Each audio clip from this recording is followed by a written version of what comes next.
Bonjour messieurs, dames. Aujourd'hui, nous allons vous proposer un atelier d'une petite heure sur le thème de l'interculturel et la négociation.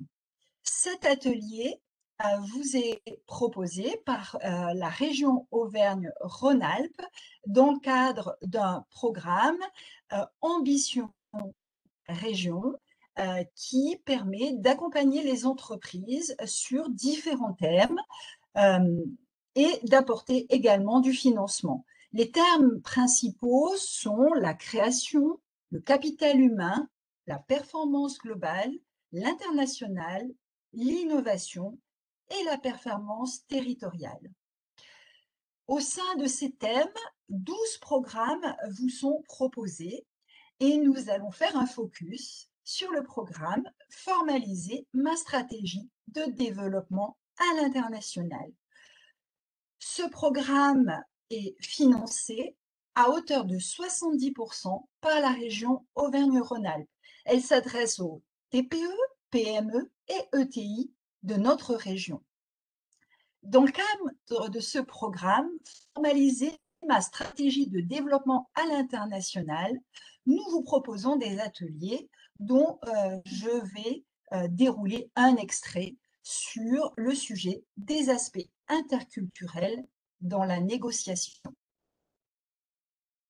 L'objectif de cet atelier, c'est pour nous, qui sommes dans un contexte international dans nos entreprises, c'est de bien comprendre l'influence des différences culturelles, savoir analyser son propre style de négociation et l'adapter à celui de son partenaire, et donc apprendre à augmenter l'efficience dans la négociation interculturelle.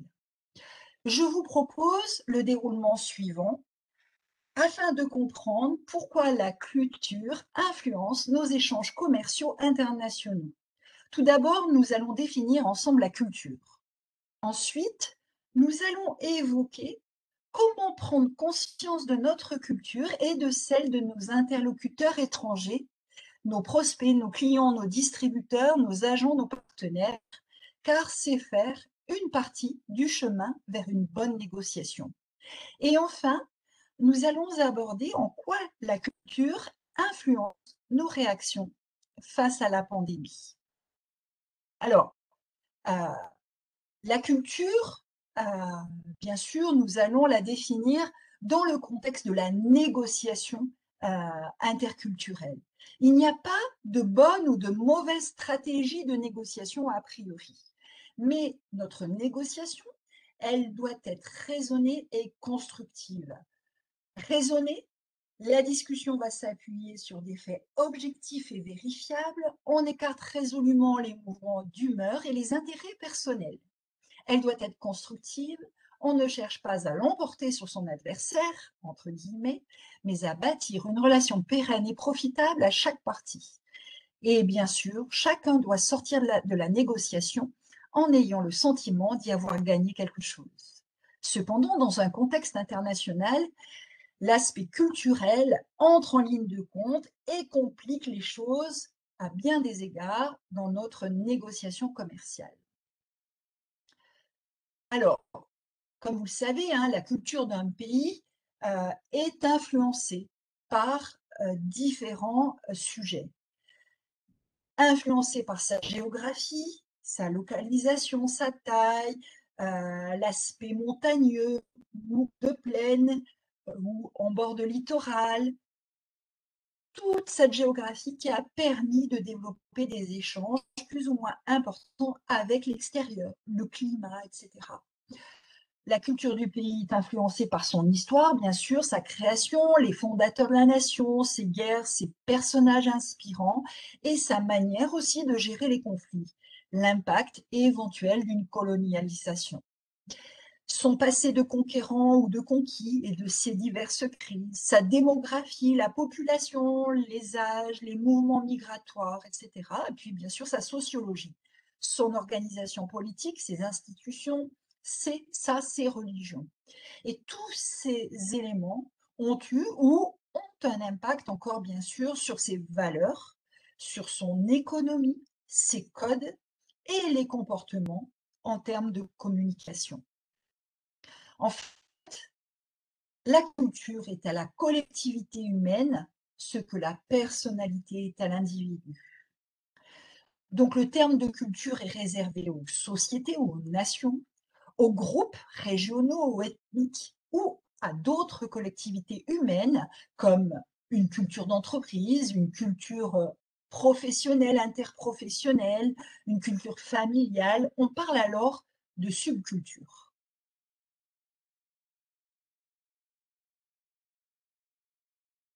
Pour comprendre aussi la culture qui est difficilement palpable, on peut évoquer la théorie de l'iceberg de Gary Weaver, qui a conceptualisé la culture de cette façon. La partie visible de l'iceberg, c'est ce que nous mettons dans les aspects culturels qui nous permettent d'identifier une culture. C'est la littérature, c'est la musique, ce sont les arts, c'est la gastronomie d'un pays, c'est le dress code d'un pays, etc. La danse, toute cette partie visible qui constitue la culture. Et puis, euh, au, en dessous de cette partie visible, vous avez toute cette partie invisible, et c'est celle-ci que nous proposons d'aller explorer pour comprendre finalement qu'est-ce qui anime une personne qui est d'une culture différente de la nôtre. C'est quoi? Ce sont plus des notions de modestie, des concepts de beauté, des concepts de justice, des éléments qui concernent l'approche que nous pouvons avoir par rapport au passé, au présent, au futur. Donc le traditionnel mis en évidence ou non, la, les aspects de compétition, de compétitivité, etc., des notions de leadership, des, des façons d'aborder des résolutions de problèmes, etc. Donc tout ça, c'est cette partie invisible de l'iceberg qui constitue également la culture de nos interlocuteurs et de nous-mêmes, bien sûr. En fait, la culture, c'est une manière de penser et d'être dont finalement nous sommes peu conscients. Et cette culture, elle a des effets sur notre façon de communiquer, les rituels, les formules de politesse, des symboles, des symboles d'écriture, des symboles de couleurs, etc. Le décryptage ou non de signaux de l'autre, est-ce que des actes signifient des valeurs? Notre perception des événements, c'est-à-dire notre réalité, n'est pas la même en fonction de nos cultures. Donc il suffit d'être conscient de ces différences avant de préparer une négociation commerciale internationale. Alors, pour prendre conscience de notre culture et de celle de nos interlocuteurs étrangers, moi je vous propose quelques approches théoriques qui nous aident à décrypter les particularités de nos interlocuteurs dans le but de nous adapter. Et je vous présente les 4 dimensions d'Hofstede, qui datent de 71, et la carte des dimensions culturelles d'Henry Meyer. Alors, les 4 dimensions d'Hofstede, en fait, Hofstede, hollandais, a travaillé dans les années 70 sur une analyse du groupe IBM, grand groupe international, pour faire une première approche théorique des aspects interculturels dans nos relations managériales, commerciales, etc. Et Hofstede a conceptualisé l'identité culturelle selon 4 dimensions universelles. La dimension hiérarchique, le contrôle de l'incertitude, l'individualisme et les valeurs masculines ou féminines. Et par rapport à ces 4 dimensions, il a associé des mots-clés afin que l'on comprenne ce que signifient ces dimensions, ce que l'on peut mettre dans ces dimensions pour évaluer finalement nos différences interculturelles. Dans Distance hiérarchique, il introduit la notion d'autorité, d'obéissance et donc de hiérarchie. Donc, dans les cultures, nous sommes plus ou moins sensibles à l'autorité, nous sommes plus ou moins obéissants et nous sommes plus ou moins respectueux d'une hiérarchie. La deuxième dimension est l'individualisme, c'est-à-dire que nous allons aborder une culture en se disant, mais finalement, dans cette culture, est-ce qu'on nous avons plutôt la notion du je ou du nous? C'est le degré d'intégration au groupe, c'est l'aspect du collectivisme ou non, finalement, que nous allons rencontrer dans les circuits de décision de nos interlocuteurs. La troisième dimension est la masculinité ou la féminité.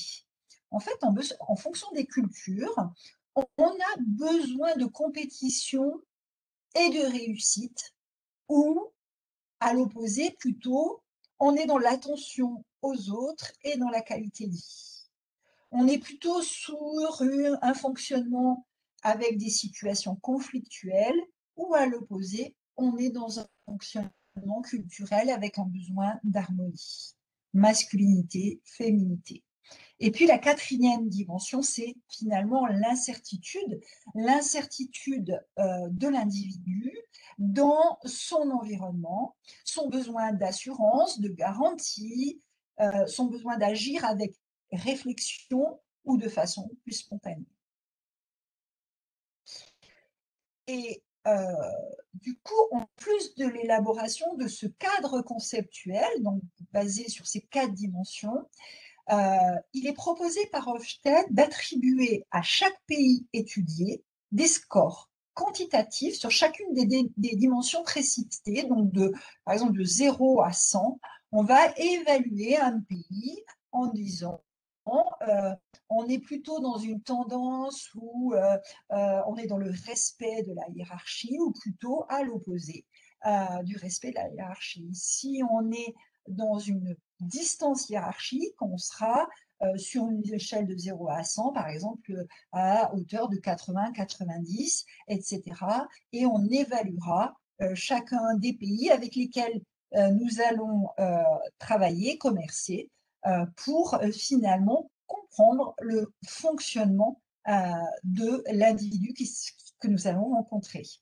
Donc l'attribution d'un score à un pays sur une dimension donnée, nous rappelons que ça ne signifie pas bien sûr que tous les ressortissants du pays sont concernés et de façon identique. En fait, il s'agit bien sûr de moyennes. Mais tout de même, dans le cadre de la préparation de notre négociation commerciale interculturelle, cela nous permettra de savoir finalement comment naturellement nos interlocuteurs vont raisonner, se comporter, etc., puisque nous allons rapprocher ces notes des notes des Français dans le cadre de ces 4 dimensions. Alors,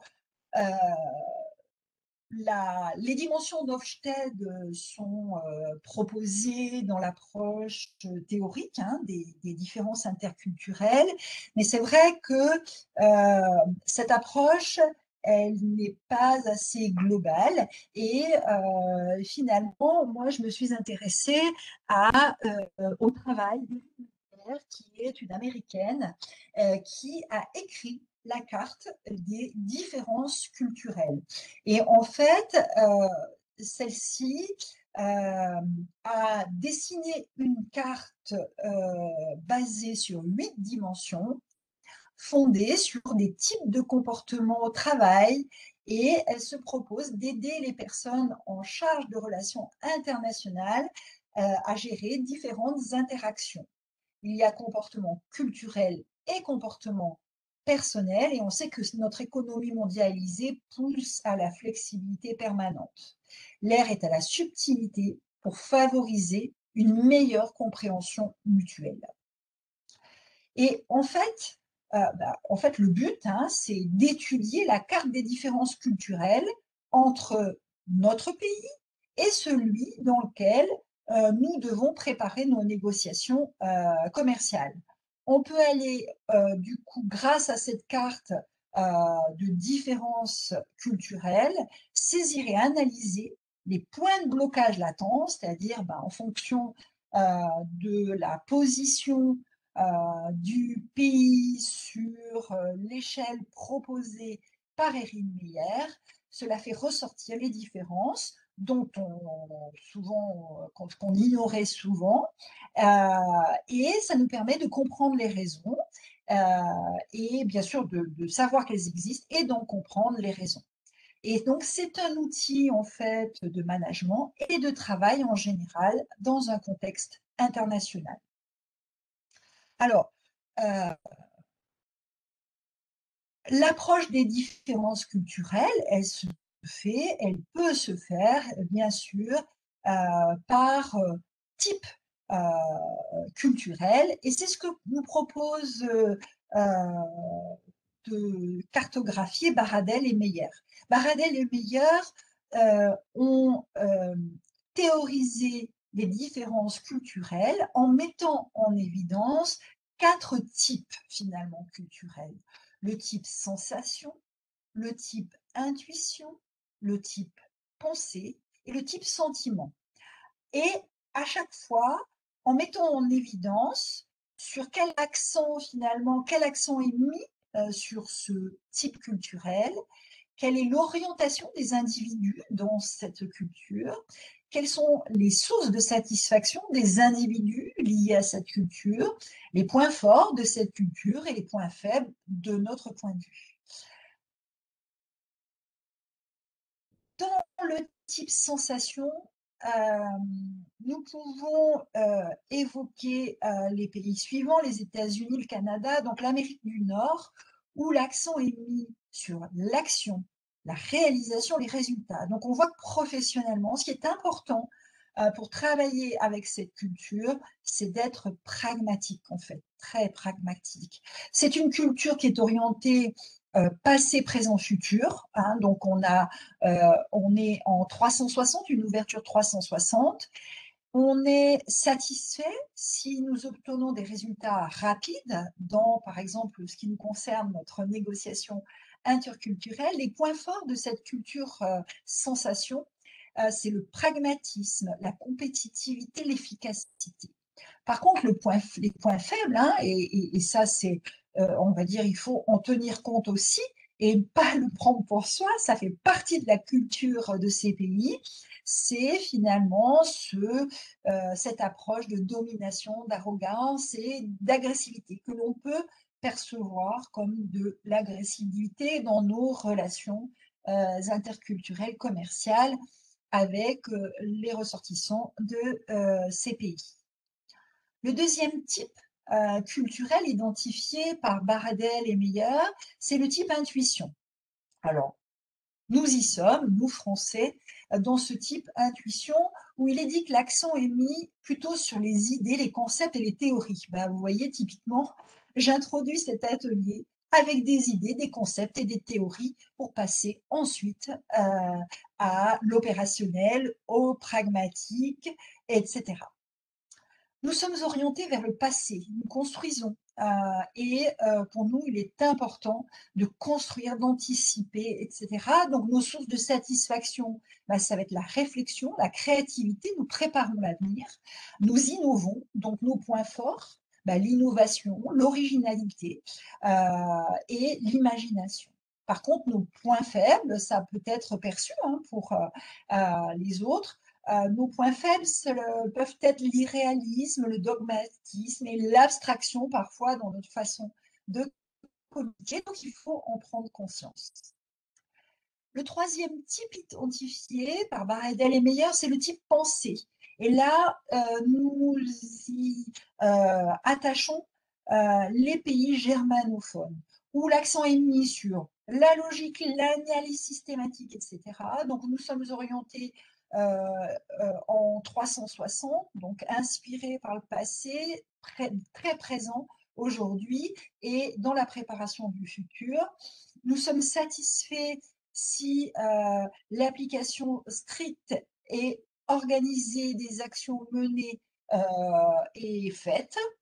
Et nos points forts dans ce type de culture, c'est la rationalité, la précision et la rigueur. Donc, lorsque nous approchons nos interlocuteurs germanophones, nous devons respecter ces sujets de rationalité, de précision et de rigueur. Et point faible, eh bien, c'est peut-être cette prudence, ce classicisme, cette froideur que l'on peut percevoir de l'extérieur.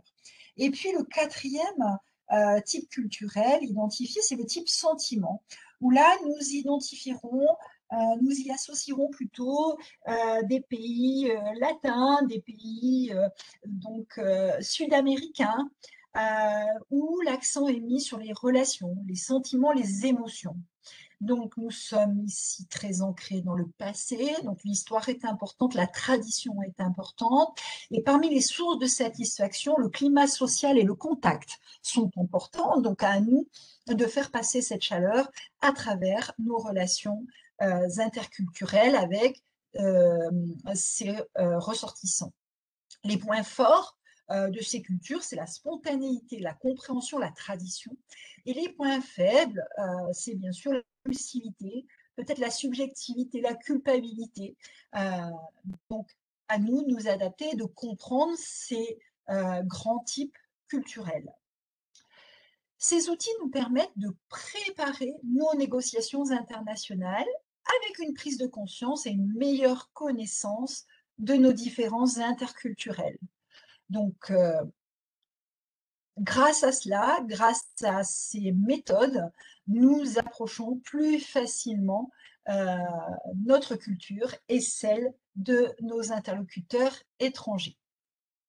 Et puis, de façon générale, dans cette approche interculturelle, j'aime bien aborder quelques qualités que nous devons avoir, ce que nous devons éviter pour éviter les incompréhensions et les conflits dans une relation commerciale interculturelle.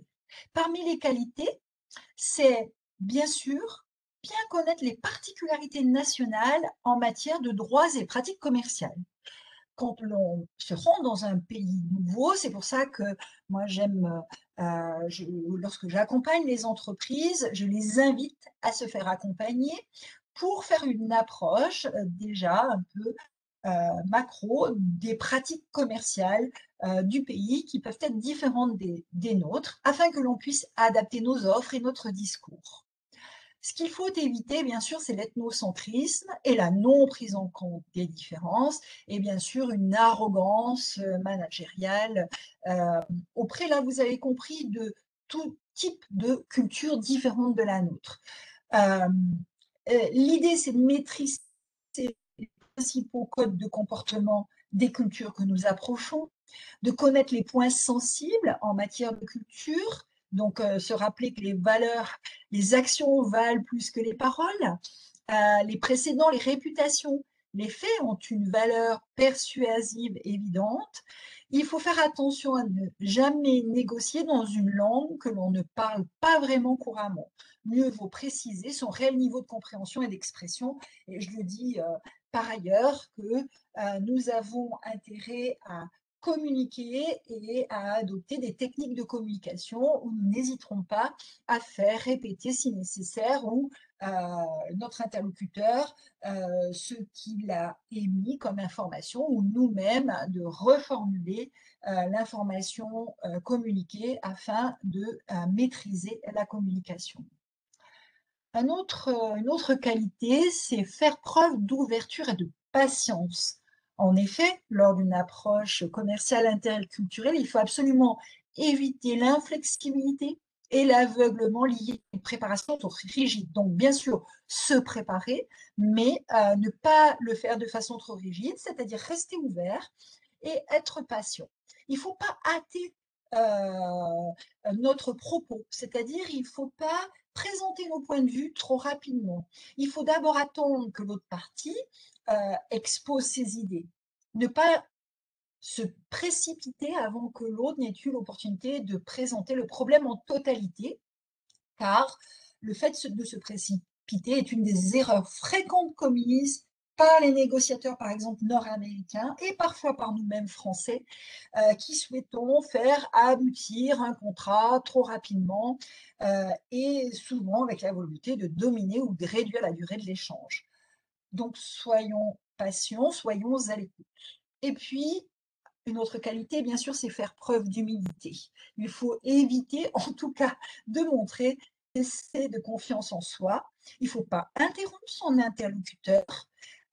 Il faut absolument éviter cela avec certains négociateurs de cultures très différentes, tels que les Asiatiques notamment. Vous savez que les Asiatiques, dans leur communication, peuvent avoir besoin de blanc, entre guillemets. Donc, laissons ce blanc à notre interlocuteur et ne l'interrompons pas dans sa réflexion et dans ses arguments. Laissons-le s'exprimer. Parmi les qualités, savoir se maîtriser, contrôler ses émotions. Là, on est sur la connaissance de soi. C'est vrai qu'il faut éviter une trop grande émotivité, l'excitation, la précipitation, parce que en général, cela se traduit par le fait que l'on parle trop, que l'on ne laisse pas assez de place à l'autre. Il faut absolument marquer des pauses parce que finalement, plus on parle, plus l'autre partie peut obtenir des informations. Et en plus, comme je le disais précédemment, cette retenue est souvent l'apanage de certains modèles culturels en Asie et au Moyen-Orient. Une autre qualité dans notre approche interculturelle, quels que soient les pays, c'est bien sûr qu'il faut faire preuve de discernement. Il faut éviter le dogmatisme.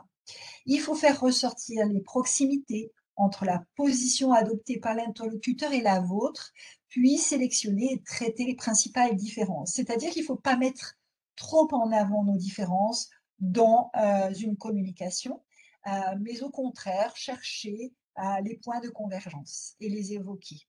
Il faut accepter l'imprévu et l'émergent. En effet, lorsqu'on se prépare à une négociation, nous avons le tort de focaliser sur une solution préférée d'emblée. Donc, évitons l'intolérance et, il faut il faut prendre le temps de préparer un plan A, un plan B, s'il le faut, un plan C, pour ne pas être déstabilisé et pouvoir finalement s'adapter à la situation présente. Donc, il faut bien sûr avoir une orientation, mais plusieurs objectifs. Il faut disposer de plusieurs tactiques. Et il faut, parfois, ça peut être intéressant de ne pas officialiser finalement immédiatement ce que l'on souhaite obtenir. Cela donne la possibilité de reconsidérer, de revenir en arrière et de présenter donc de nouvelles demandes en fonction de l'évolution, donc demandes, de nouvelles approches, un plan A, un plan B. Il faut en être prêt. Savoir délimiter sa zone de légitimité et son périmètre d'action. Attention, le bluff sans fondement véritable n'est pas à utiliser. Et n'hésitez pas à valoriser vos forces et à mettre de côté la valorisation de forces que vous ne maîtrisez pas. Toute négociation peut se transformer en relation de dépendance et de pouvoir. Mieux vaut donc, au-delà du jeu relationnel, avancer et construire sur ses réelles forces si l'on ne souhaite pas être à un moment donné déstabilisé. Dans ce domaine, il convient de ne jamais sous-estimer l'autre partie. Donc voici quelques conseils, vous l'avez compris, généraux d'approche, quel que soit le pays ciblé. Et puis, quelques exemples de comportements à éviter selon les différentes cultures. On l'a évoqué, les temps de silence sont très importants avec des Japonais ou des Chinois. Ne pas respecter des temps de silence entre les mots est comme une pression quasi insupportable, car cette attitude témoigne du non-respect du temps pour la réflexion. Par exemple, avec la gestuelle aussi, faire un anneau avec l'index et le pouce lors d'une réunion pour un Japonais signifie argent, un Américain c'est OK, et pour un Français, zéro ou c'est nul. Et en Afrique du Nord, c'est bien pire, c'est l'équivalent du geste de se passer la main sur la gorge, qui signifie je vais te tuer. Donc attention à notre gestuelle. Et c'est comme également, vous savez, se rapprocher physiquement de quelqu'un, mettre sa main sur le bras de son interlocuteur. Moi, je fais très attention parce que j'ai tendance à le faire, que ce soit pour le calmer, l'interrompre ou de façon amicale. Attention, car selon la distance acceptable de la culture de l'autre, cela peut être fort mal interprété, et encore plus si l'on est une femme. Et puis, je ne pouvais pas aborder l'approche interculturelle dans nos relations commerciales sans évoquer en quoi la culture influence nos réactions face à la pandémie Covid-19. En effet, dans cette période, heu, il est important de se poser la question pour chacun des pays ciblés, mais même pour nous-mêmes, est-ce que nous donnons la priorité à l'individu ou au groupe? Qui est responsable, l'individu ou l'État?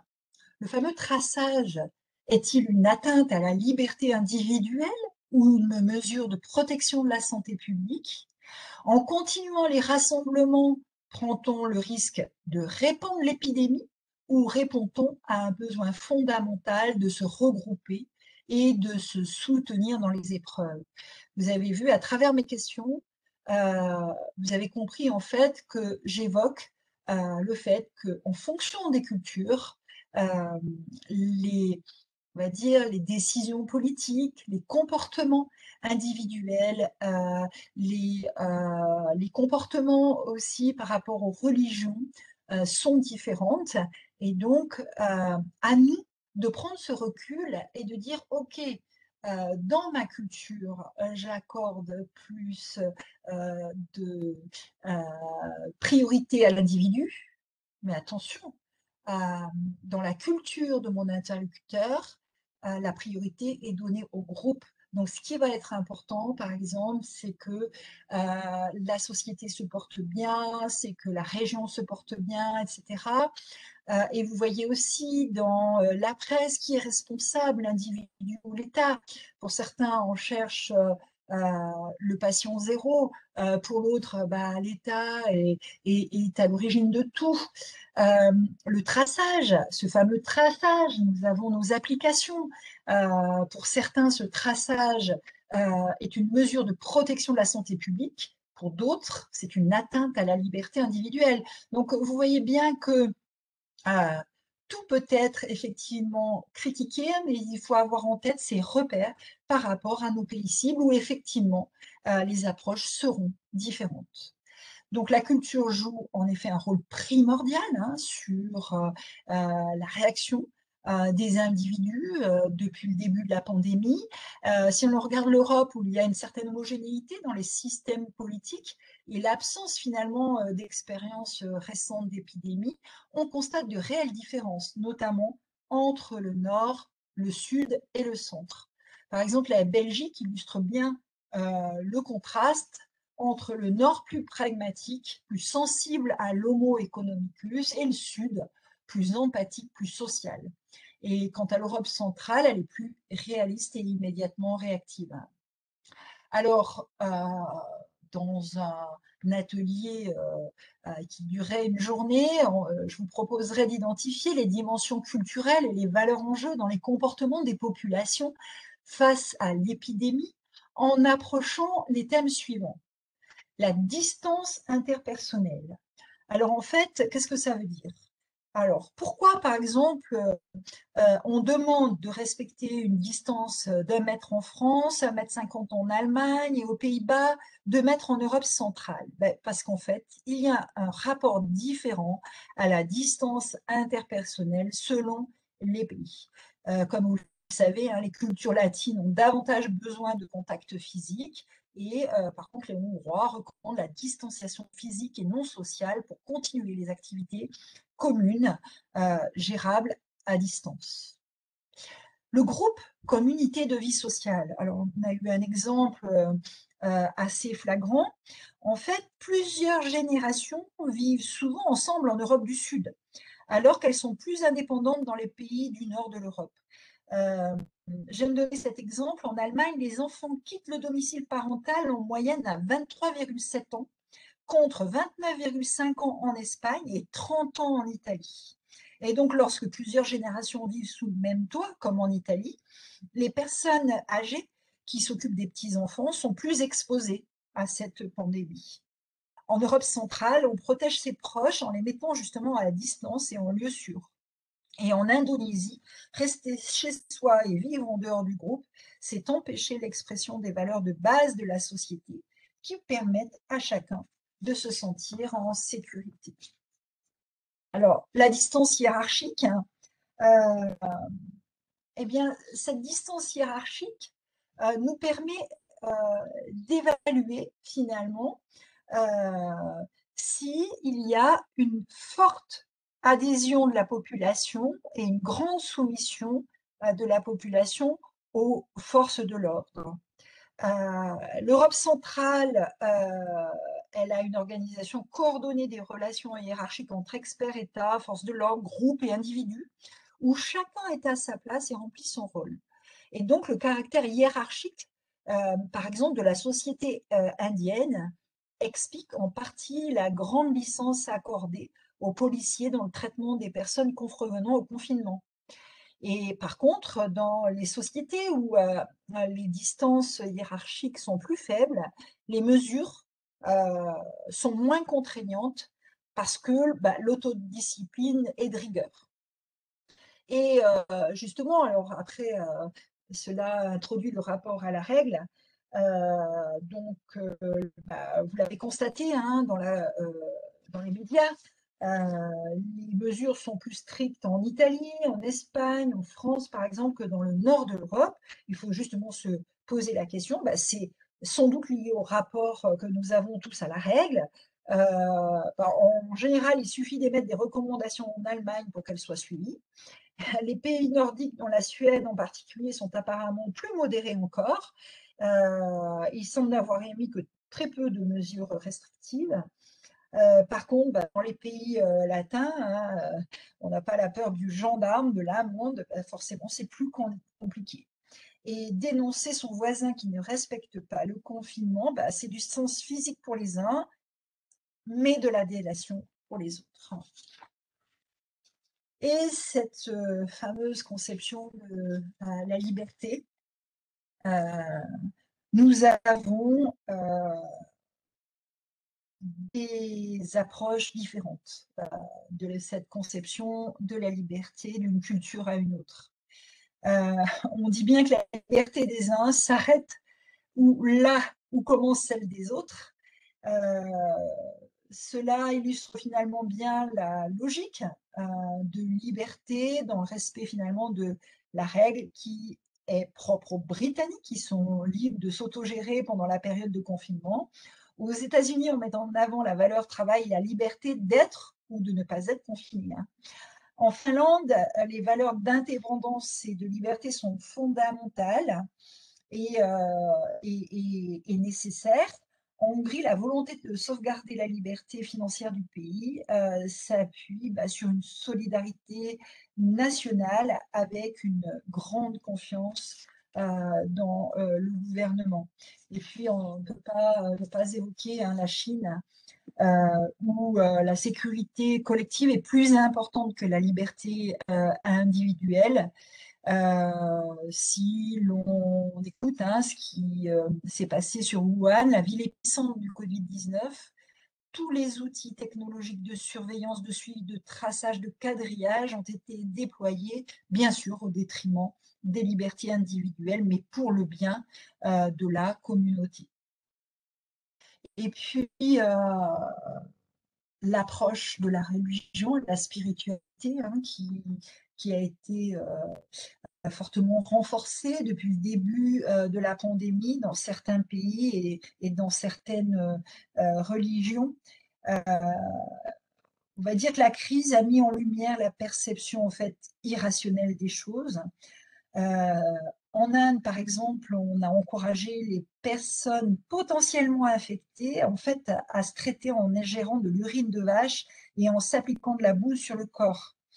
Par exemple, au Mexique, les personnels soignants sont suspectés de propager le virus et l'usage d'amulettes pour invoquer la protection de Dieu se multiplie. Nous avons toute une série d'exemples sur ce thème de la religion et de la spiritualité. Et puis, le rapport à la mort qui m'émeut toujours quand je l'évoque. En fait, cette pandémie, elle a réintroduit la place de la mort dans nos cultures. Au Mexique, la relation au destin et à la mort est empreinte de fatalisme, comme vous le savez. En fait, on subit les événements et ça ne sert à rien de lutter. Au Cameroun et dans d'autres pays d'Afrique, la mort est une rupture et il faut désigner un coupable. En Indonésie, des malades s'échappent des hôpitaux lors de leur traitement pour éviter une mort solitaire et sans prière de l'entourage. Et ce fameux rapport à la mort, c'est important aussi que l'on se pose cette question-là pour nous-mêmes, pour notre culture, par rapport aux décisions qui sont prises par nos instances politiques, scientifiques, de vouloir absolument nous protéger et de nous éviter la mort.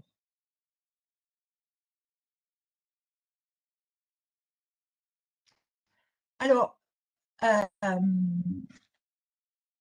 avant cela, je voulais euh, émettre une petite conclusion en disant que finalement, si votre réussite professionnelle dépend bien sûr de la qualité de votre collaboration ou de votre négociation avec des personnes du monde entier, vous devez être sensibilisé aux différences culturelles autant qu'aux différences individuelles. Les deux sont essentiels. Si nous ne savons pas décoder les autres cultures pour éviter les pièges grossiers que nous avons évoqués, nous sommes les victimes toutes désignées de malentendus et de conflits inutiles. Et nous courons droit à l'échec. Alors, la première étape est d'identifier les facteurs culturels qui conditionnent nos comportements et d'analyser méthodiquement ces comportements. À partir de cela, on peut appliquer des stratégies claires pour résoudre plus efficacement les problèmes les plus épineux qui naissent des malentendus interculturels ou simplement pour les éviter. Alors, je vous souhaite une bonne négociation et si, suite à ce petit atelier flash, vous avez besoin d'approfondir ces notions qui sont essentielles dans l'approche internationale, commerciale, vous en avez la possibilité si vous participez déjà au programme Région Ambition Région internationale, formaliser ma stratégie de développement à l'international. Il vous suffit en fait de prendre contact avec votre conseiller international afin de vous inscrire à l'atelier technique, l'interculturel et la négociation qui fait partie intégrante de ce programme régional. Bonne négociation interculturelle et merci pour votre attention.